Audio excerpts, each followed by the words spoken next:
Mass செய்ய போகிறோம். 200 gram chicken எடுத்திருக்கேன். கொஞ்சம் உப்பு, கொஞ்சம் மாஸ் செய்ய போகிறோம். அதுக்கு 200 கிராம் சிக்கன் எடுத்திருக்கேன். அதில் கொஞ்சம் உப்பு, பிளாக் பெப்பரும் போட்டிருக்கேன். 4 நிமிஷம் வேக வச்சு எடுத்துகிட்டு வரேன். இன்றைக்கி மைக்ரோவேவில் வச்சுருக்கேன். இந்த அச்சுக்கு கொஞ்சம் பிடிச்சிட்டு வரேன். 1 2 இந்த மாதிரி பிடிச்சாச்சு.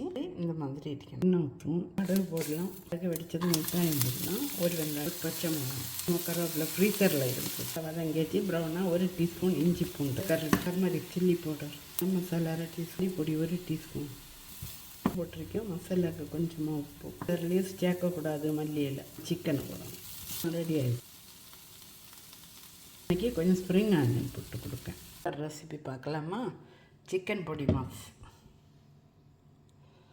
யாருக்கெல்லாம் பிடிக்கும் ட்ரை பண்ணுங்கள்.